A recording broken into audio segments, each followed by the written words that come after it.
Today, for a change, we are going to talk about stone architecture, but still very rooted to the place where it is.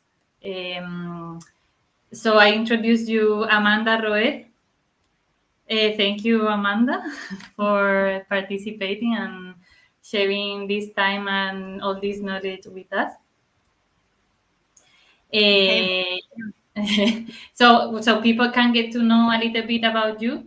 Amanda is an architect living between Puglia in the south of Italy and Chicago in the USA.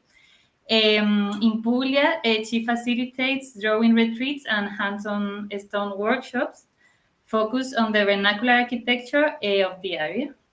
And in Chicago, she restores and repairs the facades of high-rise buildings. So a lot of contrast there. And in between, she sketches, makes extra virgin olive oil and objects of clay, which sounds like paradise to me. So thank you, Amanda, again for your time and the work that you made. Yeah, you can start whenever you are ready. Okay. Thank you so much to Lucia and Terracidia for this opportunity to talk about something very special to me, the architecture of Puglia. And I'm going to bring you into Puglia as best I can.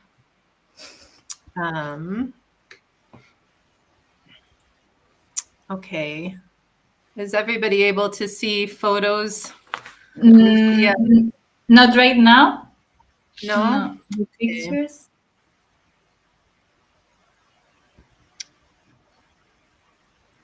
I think before we did with the plus thing, or Let's try again.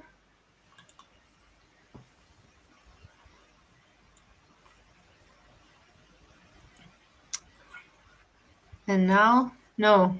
no. A ver, let's.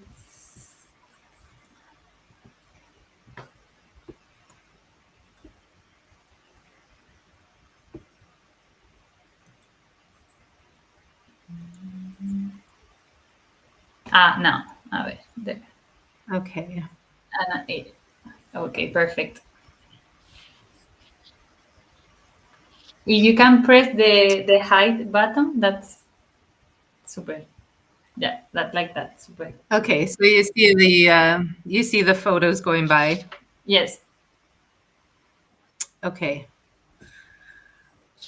So a walk through the Valeditria is a full-on sensory experience, not something one only experiences with their eyes, but with their whole being. So I'd like you to imagine right now the smell of chamomile, of mint, thyme, bay leaves, something that hits all of your senses. This is a place of adaptability and resilience, where outside and inside become blurred, and the way one lives become intrinsically linked to their surroundings. One is immediately immersed in the earthy smells of wild herbs underfoot, the constant Mediterranean breeze, and the unavoidable presence of raw stone. For centuries, humans have sculpted this landscape to render it habitable and productive. With extreme resourcefulness, farmers moved earth, terraced fields, and built stone retaining walls to hold back soil and capture rainwater. They excavated bedrock, creating cisterns for rainwater storage. The stone shelters among the vineyards and olive groves appear to have grown right out of the ground below, and in some instances they did. Stone excavated for a cistern was used to build the walls and the roof of the dwellings adjacent to, or in some cases directly above the cistern. Indeed, it is a grounding and unusual experience to be inside of a building completely constructed of the material excavated from right below your feet. The buildings of the Valeditria in Puglia are unique to this place simply because they could not be anywhere else. The structures we inhabit today are often composed of manufactured materials, and construction is usually hidden behind drywall, plaster, and furnishings. The stone buildings found in Puglia, whether they be the dry stone cone-shaped Trulli, the intricately vaulted mortared buildings of the fortified medieval towns, or the remains of Rupestrian cave dwellings carved from the soft stone, offer a way to observe and experience raw material used in an honest, creative, and beautiful way. The Trulli and other stone structures of the Valle d'Itria are not simply objects in a landscape, but rather they embody the souls and stories of the people who built them. The masons of these structures were people of exceptional ingenuity who used a limiting material to their advantage. These dwellings are also reflective of the geologic conditions underfoot. The seemingly deep red soil on the surface quickly gives way to a karst geology, a limestone labyrinth of fissures and canyons. The stone is limitless and relentless, sometimes referred to as the land that grows stone. Farmers and herders over time have worked tirelessly to clear their fields of the small borders constantly emerging from the plowed soil. The area also lacked surface water sources like lakes and rivers, and rainwater is collected in cisterns during the rainy winter months to last throughout the dry summer.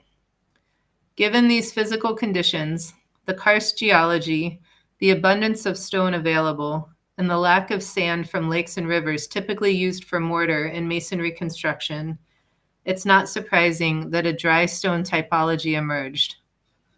Stone is a limiting material for building, but creativity comes from limitations.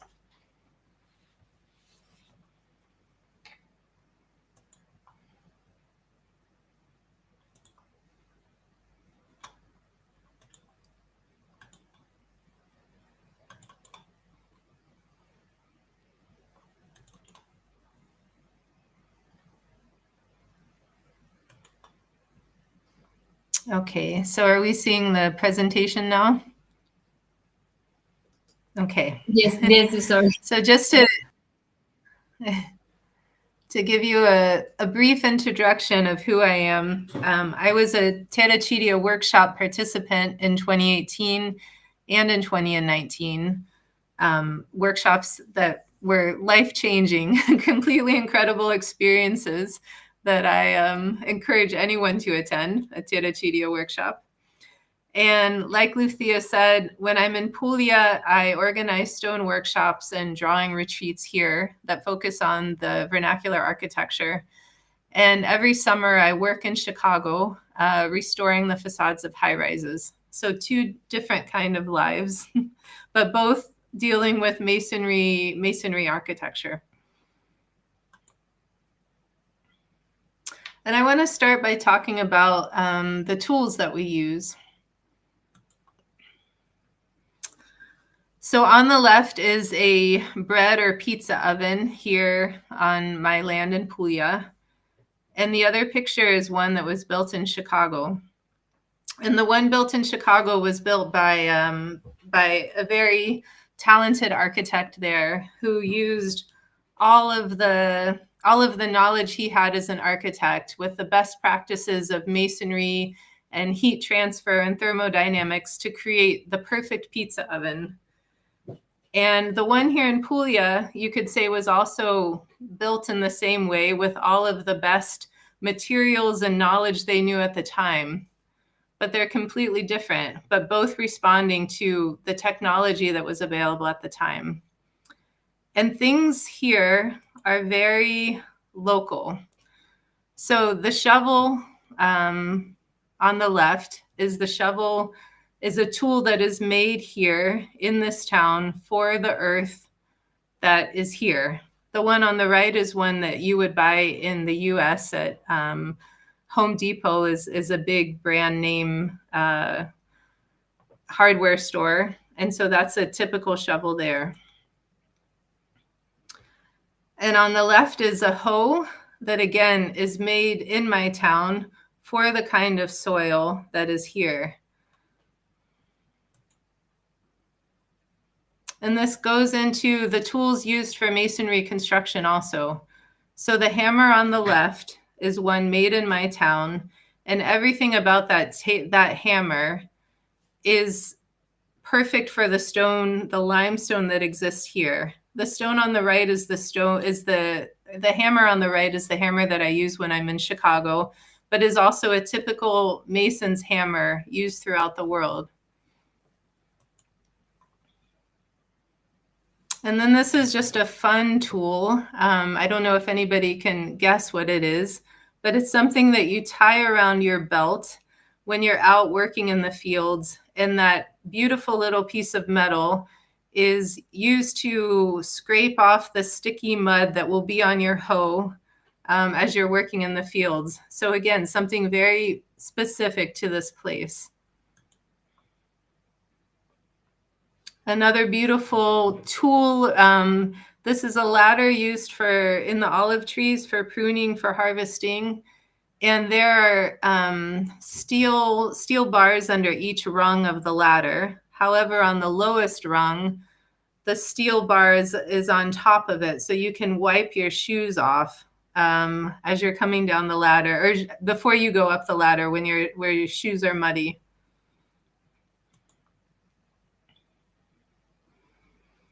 And the hammer that you see on the right is referred to as the cinque dente, or the 5 teeth. And it's the hammer, again, made in this town, that is used to scratch the surface of the masonry before you plaster the wall. So if you can see like light marks in the stone, that's made by that hammer.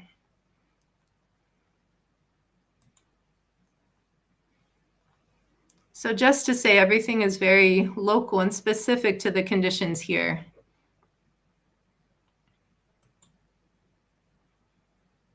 So where are we? So Puglia is the heel of the boot, the peninsula of the peninsula. And the name, one theory is that it comes from the Latin root appluvia, which means without rain. And that's because it's completely dry here in the summer. So collecting rainwater was of the utmost importance for habitation all through the millennia of this place.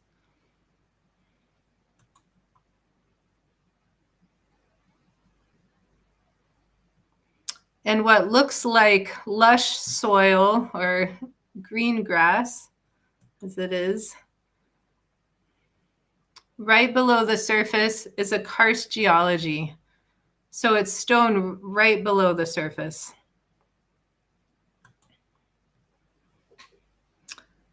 And this karst geology it's limestone, and it's a labyrinth of fissures and canyons. Like when water does arrive, it kind of gets lost in these channels throughout the bedrock.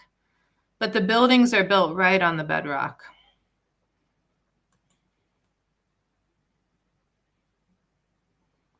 And the stone is limitless and relentless, as I say. It's everywhere. You're always dealing with stone. There are piles of stone everywhere. People say the land grows stone. So as a farmer, if you're trying to clear your land, you're constantly churning up more and more stone.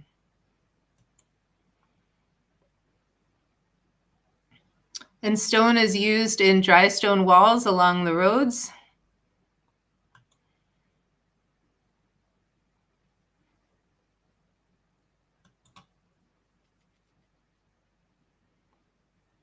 And it's not surprising the kind of buildings that were built with this abundance of stone. This is an old schoolhouse right up the road from me. And you can see that it's no longer a schoolhouse, but it just holds stone. And it's clear that that stone was taken from the field. They cleared the field and just now use it to hold stone. And soil is very precious. So under many of the trees, and whenever things are grown, all of the soil is seen as very precious because there's so little of it with all of the stone below. So the land that grows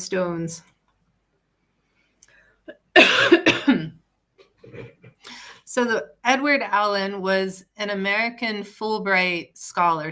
He's an architect who was here in the 60s, and he wrote a book called Stone Shelters.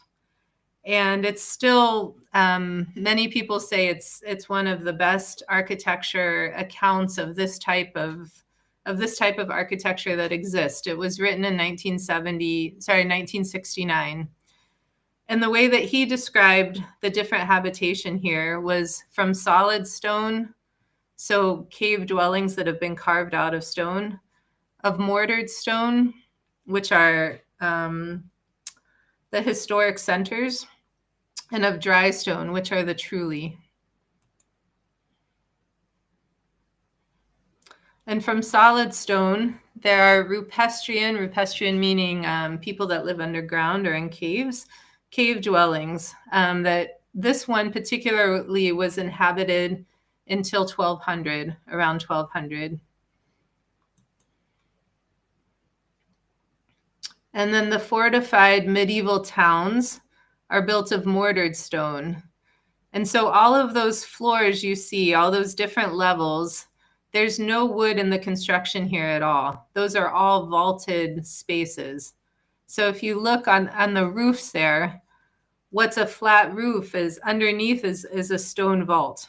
So wood was not used as a construction material here.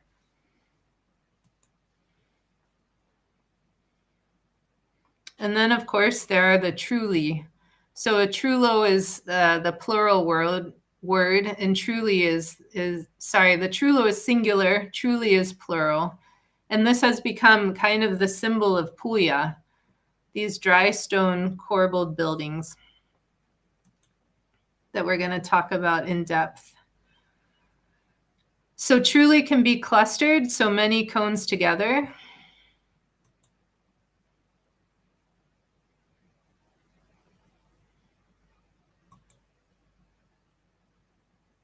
This is the inside of that particular trullo.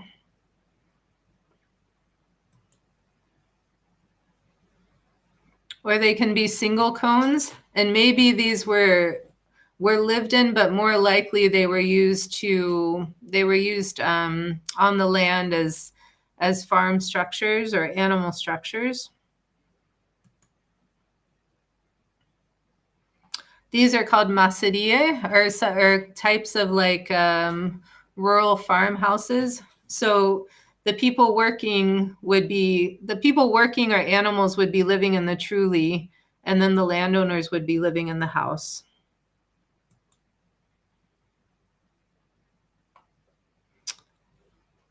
And these are stone structures that exist when there aren't stone shingles that will shed the water. So although these weren't inhabited in the same way the Trulli were, they're still abundant in this region. And these are some of the vaults. So again, none of these buildings have wood. They're all done with stone vaults because of the abundance of stone here. Sorry, Amanda, in the former picture, it said Trullis without chance.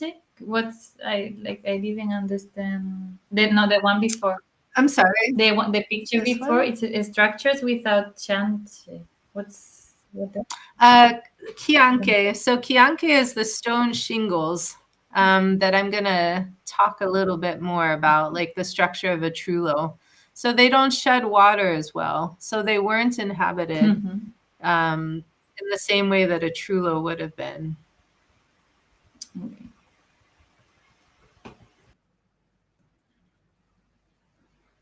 And this is called a specchia, which was, in some cases, they were used as like lookout towers, but they were also places where people would just collect the stone. Again, as farmers, they're constantly clearing the land of stone to make it usable.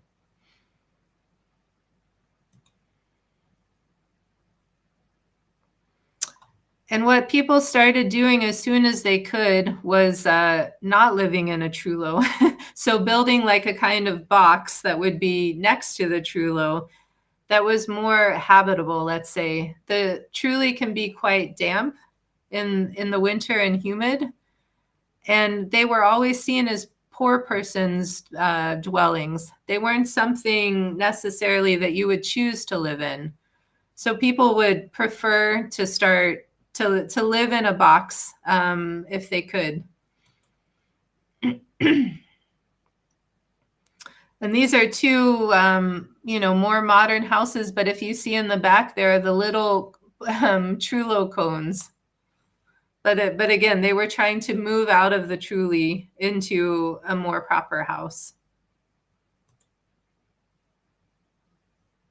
Okay, are there any questions up until now before we get into the construction part? Not for the moment. I think everything is very clear. Yeah. Okay.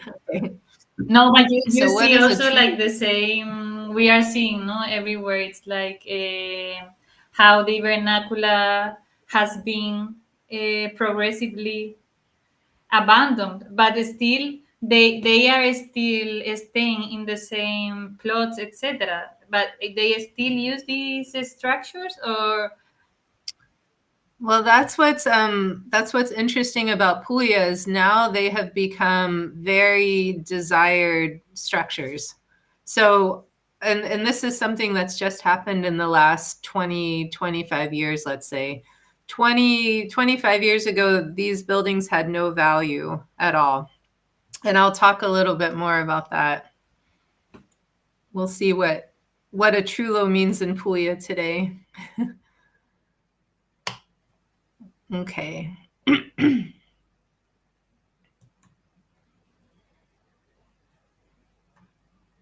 Okay, so to roof a space in stone, to build a dome, you need what's called centering, which is the piece of wood right there in the foreground. And like I said, wood wasn't used here. There was wood, but there was also a lot of deforestation, but there was this abundance of stone. So the only way to roof a space, if you only have stone and you're not making a dome with centering, and again, this is how you would build a vault, but a Trullo is not a vault or an arch. Let's see here. It's a corbelled dome structure, which means that there are rings that are stacked on top of each other. And you can build this without any kind of form or any kind of centering in the space.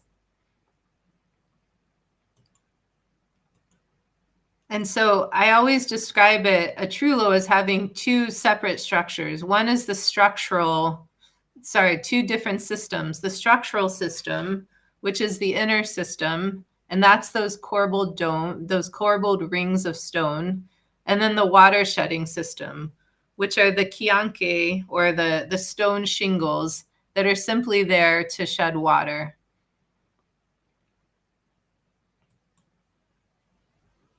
And this is a section of a Trullo.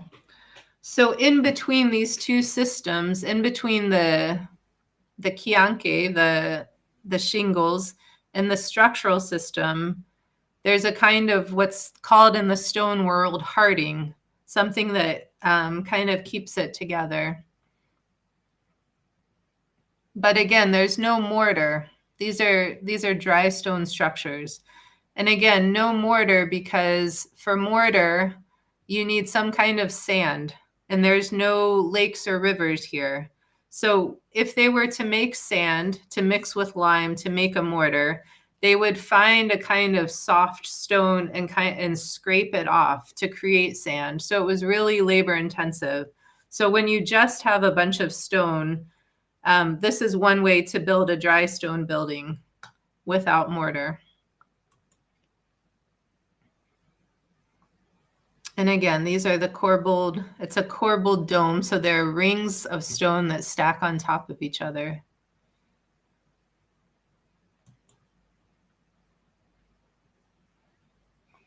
And this is what a Trullo in the wild looks like with the two systems, the structural system and then the water shedding system.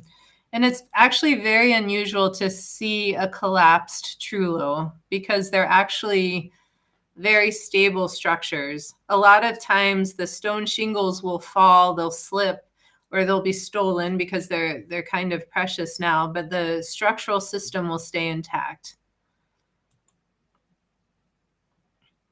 And here again, you can see the two systems. Usually when a cone has collapsed, it's because the arch, like one of the arches inside that creates a room, has collapsed. The corbelled domes, the rings are actually quite strong.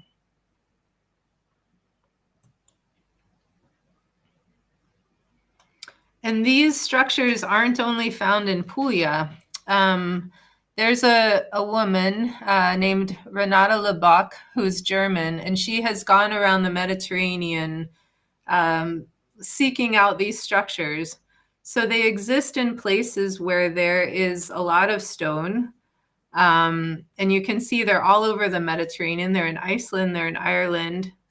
And according to her, who has been to thousands of these structures, the ones here in Puglia are unique because they've been inhabited continuously. So the oldest Trullo here that they think is the oldest only because there's a date on it is like 1580. So these structures aren't that old, but they have been lived in continuously all of these centuries. And sometimes I follow in her footsteps and also seek out these structures when I'm traveling. So this is in Ireland and Morocco.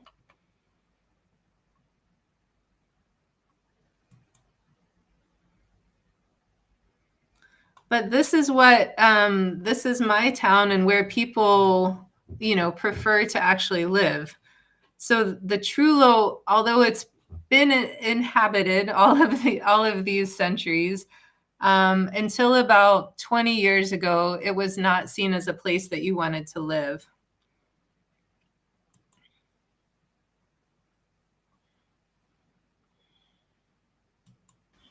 Sorry, Amanda, about the construction then for the stone used in the shingles. Is it the same kind of stone or is it different?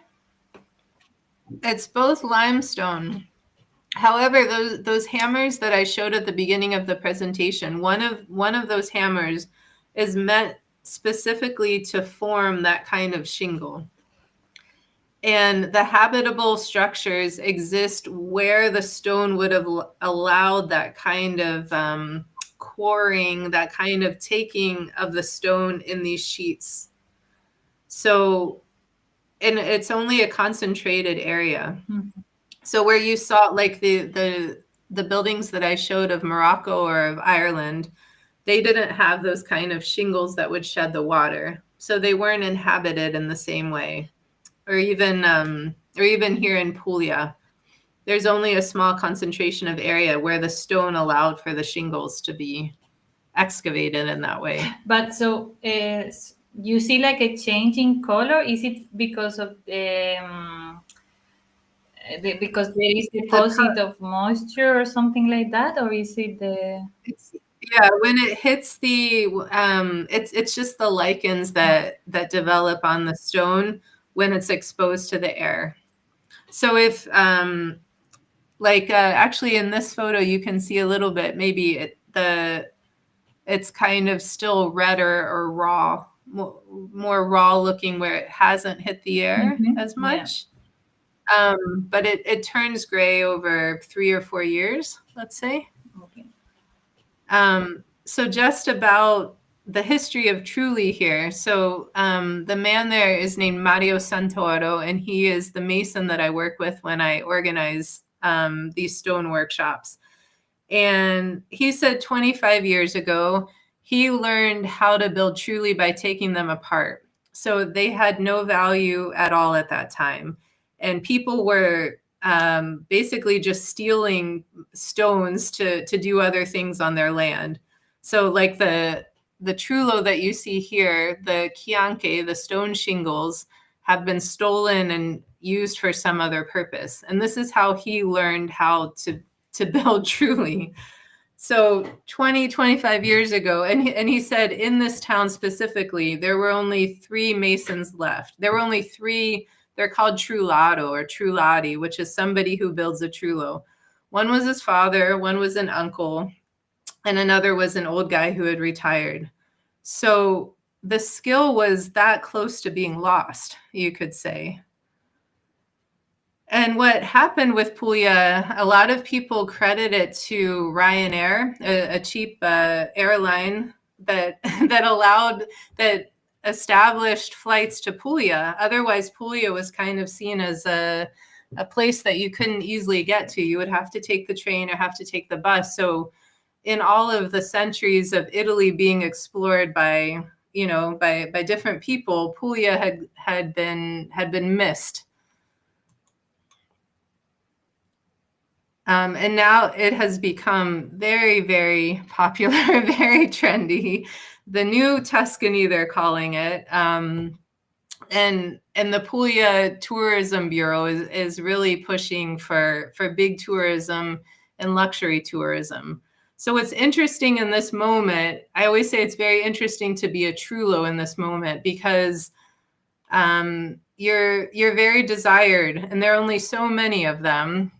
They are building some new ones. It depends on the area that you are, if your town allows for new construction or not. But they've become a luxury item. So they were always seen as a poor person's dwelling, that somebody could actually build their own house from the materials that were on their land. And now they've become something that people from here can't really afford anymore. So they're mostly used as holiday houses and second homes. And despite there being no water here, water difficult to access, they often have pools now. So it's just a really interesting moment for this type of architecture. This is the same building. So the photo on the top was taken about 25 years ago. And at some point they were going to turn this into a resort, and they started restructuring the cones. But they look totally different than kind of the Trulli did before. People didn't, like 20 years ago when people started restoring them, they didn't almost have the same finesse or the same skill as what was built over the centuries, because it had been a lost skill. And so these are just some more truly under construction. This top photo, there's new ones being built or restored ones on the left, and the original ones are there on the right. So what a Trullo restoration project usually consists of is, usually it's leaking because those stone shingles have started to slump and allow water in. So it's removing all of the shingles and then putting them back. Because like I said, the structural system usually stays intact. And these are just some of the new Trulli. And again, they're mostly second homes. But there is, whereas the rural areas were kind of being abandoned before, they're being inhabited, although mostly in the summer now. And then when a new Trullo is built, it's not built with limestone. Well, this is a type of limestone, but it's called tufo or tough stone here. And it's soft stone that it's dense, but it's softer than, say, limestone, but it's quarried out in blocks. So these are new Trulli today.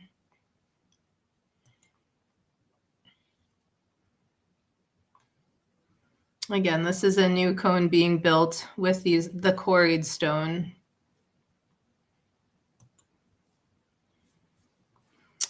And again, it's interesting to me that this building type is used to sell Puglia, you could say. It is the symbol of Puglia.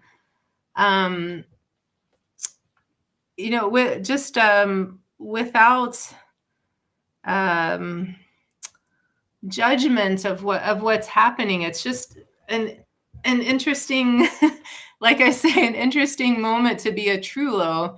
I think that people are they come here because they're searching like the honesty and the authenticity and the material. And architecture is really powerful in that way. It's something that can be very grounding, and there is something so grounding about the stone here.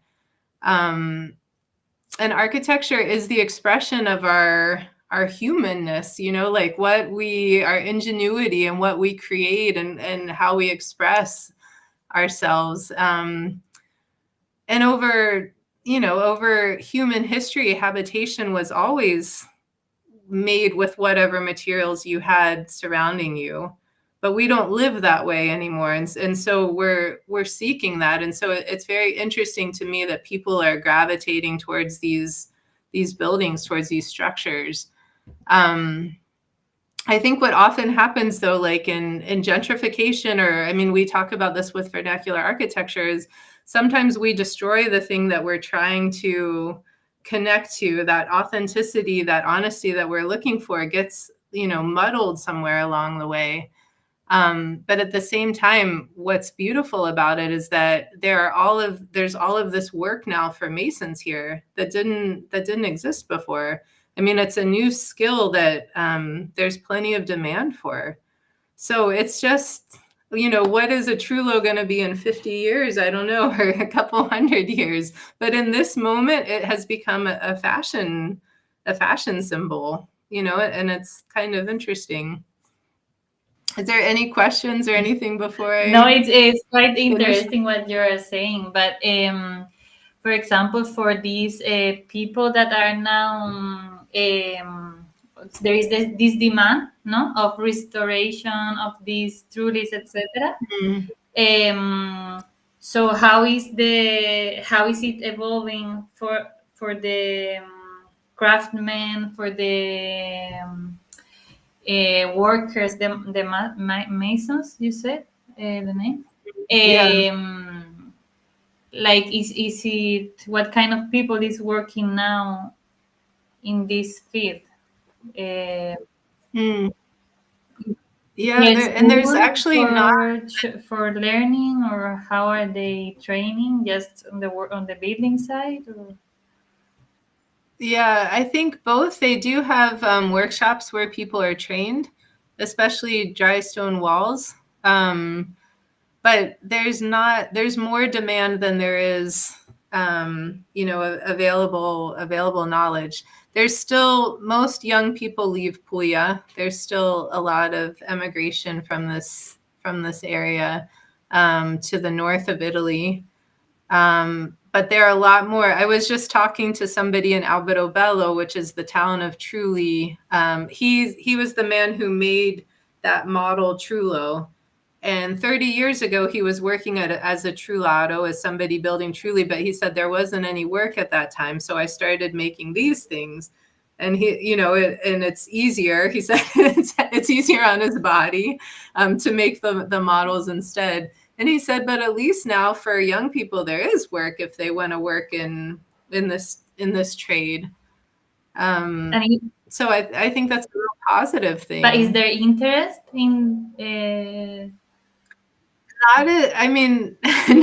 People still. I think young people still want to leave, but there's an industry there that wasn't before. Yeah.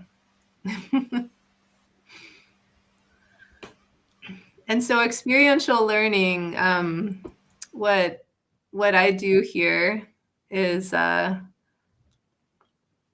workshops about restoration of these buildings. So the last one I did was before COVID, of the actual constructing restoration part, but I'm doing a drawing one here coming up that I'll talk about. But this is a mason named Thea Alvin, who's from Vermont in the US. And then next to her is Mario, the local mason. So I always work with them together. And people have come from all over North America and Europe to learn how to restore these buildings. And many of these people go on to become masons. So they learn from an American mason and an Italian mason. These are 3 generations of Trullo builders, you could say. The guy on the left is the father of the guy on the right with his son. So it's a family of Trullari, as they're called. And in addition to the Trulli restoration, we do dry stone wall building and repair. And the masons that come, because a lot of people that come to these workshops are masons themselves, and they're fascinated by these tools, like the hammer that I started the presentation with, that are local to here, is really interesting to people.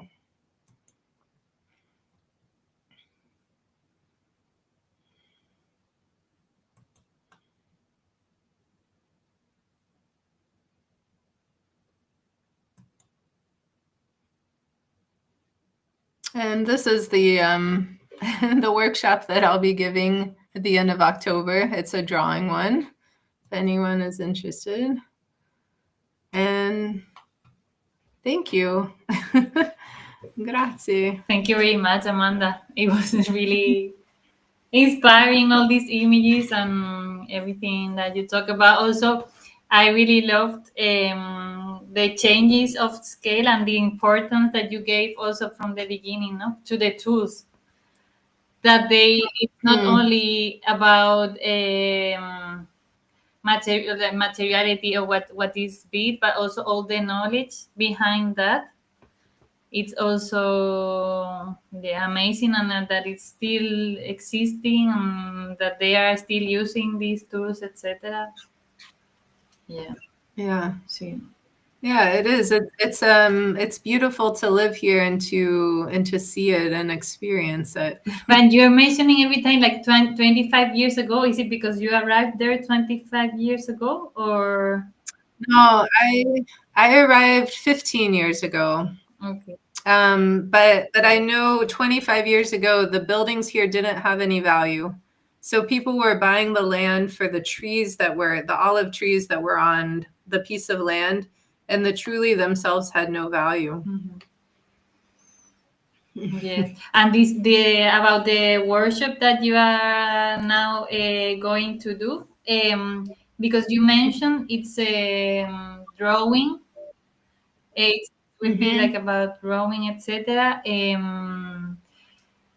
But will there be a part also around building, etc., or how is it what does it consist of this workshop? If you want to explain a little bit. Yeah, this workshop will be so it will be 5 days of drawing. And the two themes are olives and stone structures. So I've organized it the same way that Edward Allen, the architect writer of that book, organized the stones. So from solid stones, so we'll be in caves. And also here, when they made olive oil in the past, they used underground presses. And so we'll be focusing on things carved out of stone, and then also of mortared stone. So we'll be visiting the medieval towns, and then also of dry stone, which is just the Trulli. So it's a drawing retreat that's kind of structured around the architecture and also olives, because it will be olive harvesting season at that time. And the whole place makes sense, I always say, during olive season, because everybody's harvesting olives. Puglia used to provide 60% of Italy's olive oil. So it's a huge industry here. So that's 5 days of the workshop, and then 3 days we'll be walking. We'll be walking with our sketchbooks on a pilgrimage path and documenting what we see of stone and olives with our sketchbooks. Super. So there's more information on the website if anyone's interested. There is a comment from Raquel. She said she thanks you. I will read what she said. As you say, Trulli is a great example of the power of vernacular architecture and its potential as an economic driver. It's a very inspiring example.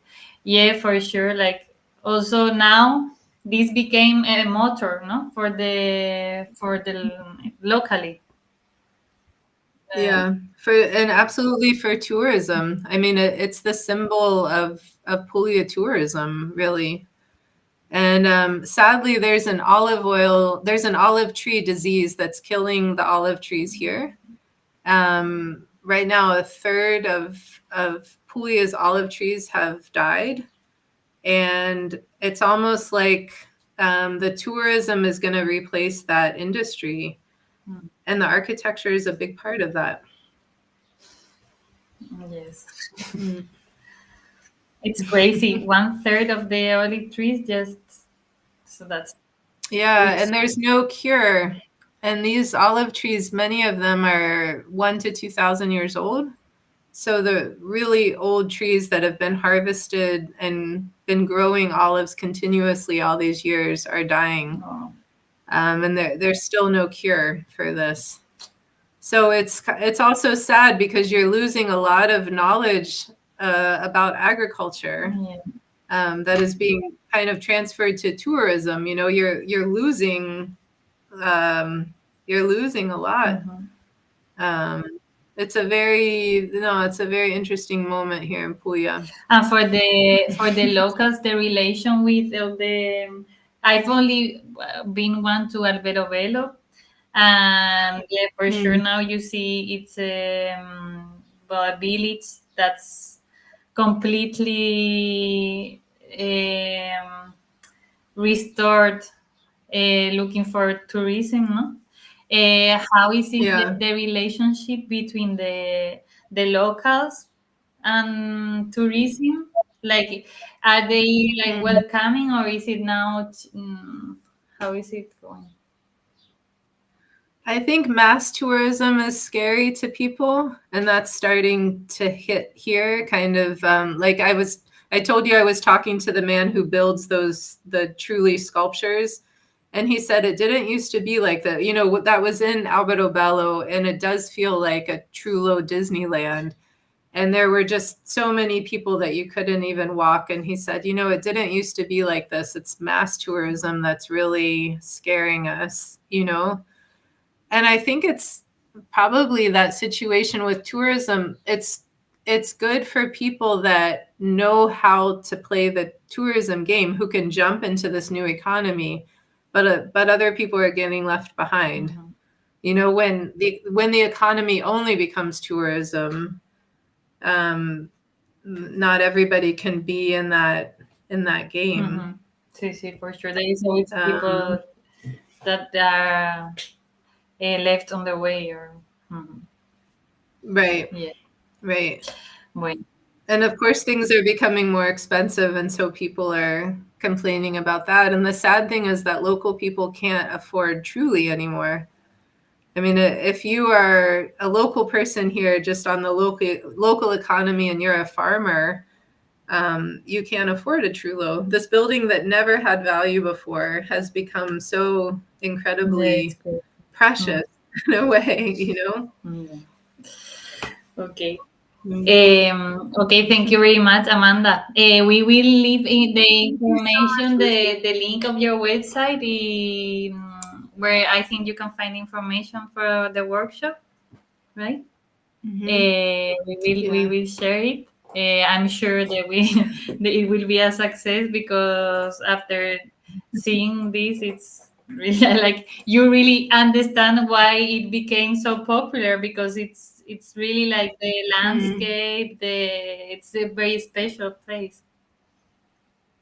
It's a very special place indeed. Yeah. Okay, Amanda, thank you very much. Okay, thank you so much, Lucia. Thank you, Teresita, for the opportunity. Thank you. See you soon, hopefully. Bye.